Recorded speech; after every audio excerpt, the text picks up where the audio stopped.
The 3x3 Rubik's Cube is a puzzle invented by Hungarian professor Erno Rubik in 1974. Since its release, the cubing community has done nothing but create better and more efficient ways to solve the cube. Hello and welcome to the channel. My name is Vidur and you're watching the first video of my step-by-step guide on how you can solve your very own Rubik's Cube.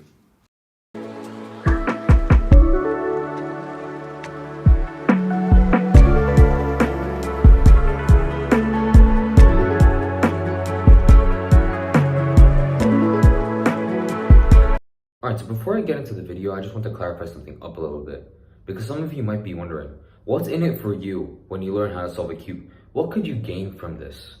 Well, to start off, cubing is a hobby you could pursue anywhere in the world. It could be in a different country, your relative's house, or even your friend's house. All you need is a cube. And you don't even have to stick to a 3x3. Once you get the hang of it, you could even learn how to solve a 4x4, a 5x5, or even take it a little easy and learn how to solve a 2x2. Cubing also helps you increase your memory, concentration, and even develops much better problem-solving skills compared to those who don't cube. This video is only going to be going over the fundamentals, such as the piece types, move notations, and the color scheme.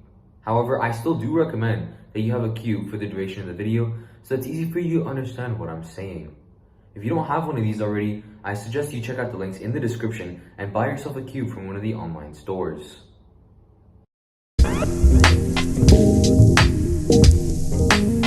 A standard Rubik's Cube, just like this one, will always have these 6 colors: red, blue, orange, green, white, and yellow. The cube will also always have the red side opposite the orange side, the blue side opposite the green side, and the white side opposite the yellow side. And if your Rubik's Cube doesn't follow this exact color scheme, just get a new one.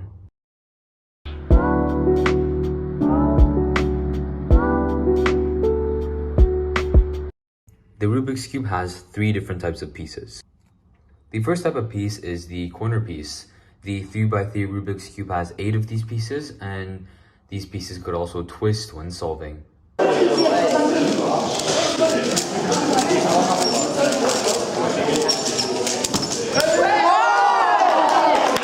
A corner piece also has 3 colors. Take this piece as an example. It has yellow, red, and green. The second type of piece is known as the edge piece. An edge piece will also always have 2 colors. Just like this piece, it has red and green. The standard 3x3 Rubik's Cube has 12 of these, and these pieces could also pop out of place when solving.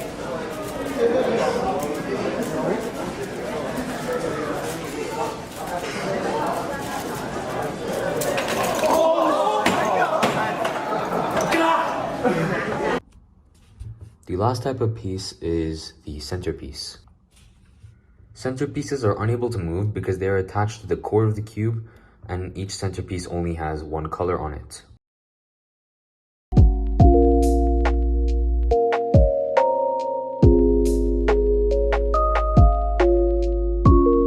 This section of the video will go over the move notations a beginner should learn. Move notations are important because they allow us to understand the algorithms that help us solve the cube.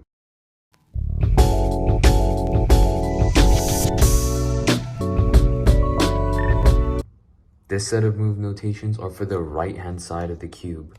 The first move notation is known as R. This is when you move the right side of the cube once.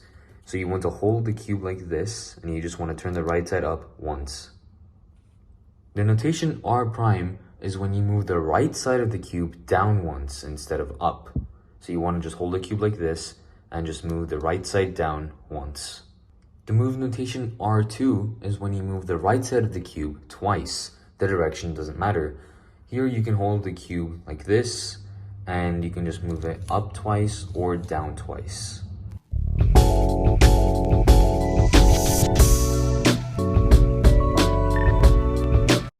This next set of move notations are for the left side of the cube.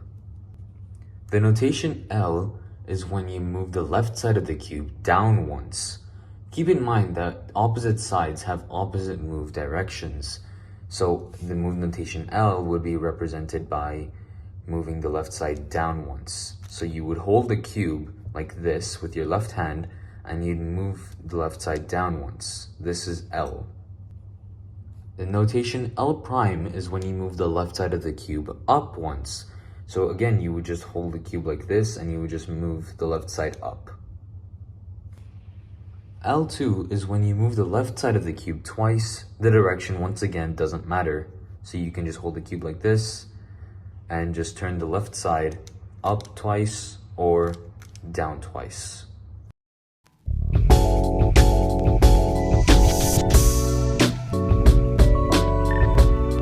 This set of move notations are for the top face of the cube. The move notation U is when you move the top face of the cube to the right once. You want to hold the cube like this, which is known as the home grip, and you want to use the index finger of your right hand to push the top face of the cube to the right. The notation U prime is when you move the top face to the left once. Once again, holding the cube in the home grip, you want to use the index finger on your left hand and push the top face to the left. The move notation U2 is when you move the top face of your cube twice in either direction. Holding the cube in your home grip, you want to use the index and middle fingers of either your right hand or your left hand to push the top layer of the cube twice. This is how you do it with the right hand. You take your index and middle finger and you just push it twice. And it's the same thing with the left hand.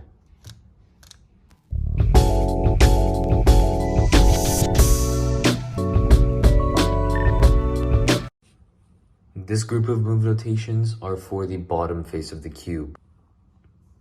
Now keep in mind that these move notations are the exact opposites of the move notations for the top face.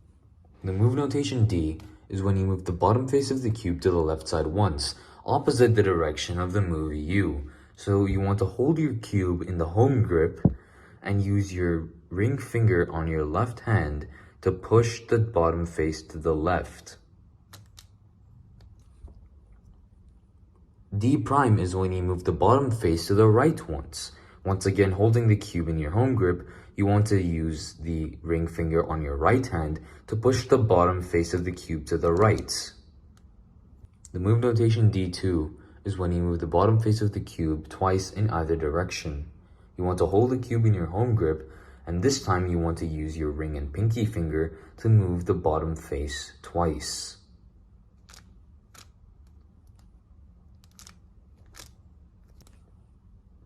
Alternatively, you could also use your ring and middle finger. I personally find that this is a much easier way to do D2. So you want to just grip it like this and just use your ring finger and then your middle finger.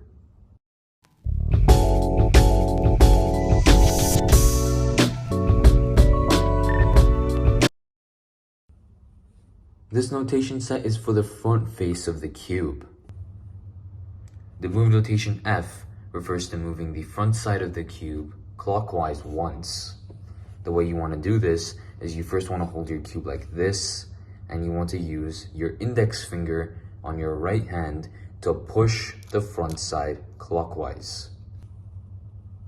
The notation F prime refers to moving the front side of the cube once counterclockwise. So once again, you're going to hold your cube in this position, and instead of using your index finger, you're going to use your thumb. And you just want to push the front counterclockwise. The move notation F2 refers to moving the front face twice in either direction. If you want to use your right hand, you just have to hold the cube like this, and you want to use your index and middle finger to push the front side twice, like so. However, if you'd like to use your left hand, you can also do the same thing. Just hold your cube like this and just use your left hand.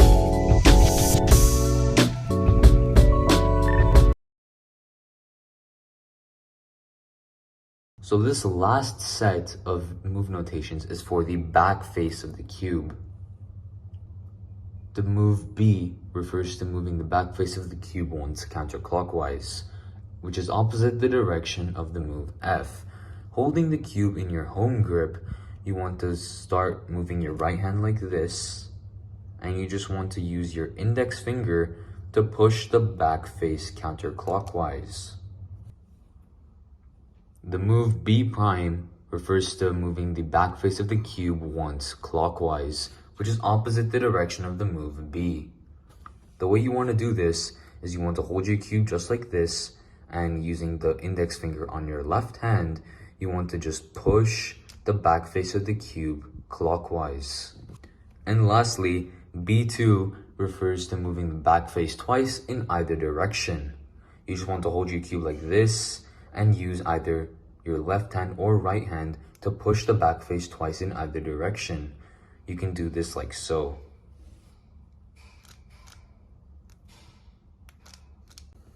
So those were the fundamentals of cubing. Be sure to practice the types of moves on a cube so that you'll be ready to move on to solving the first layer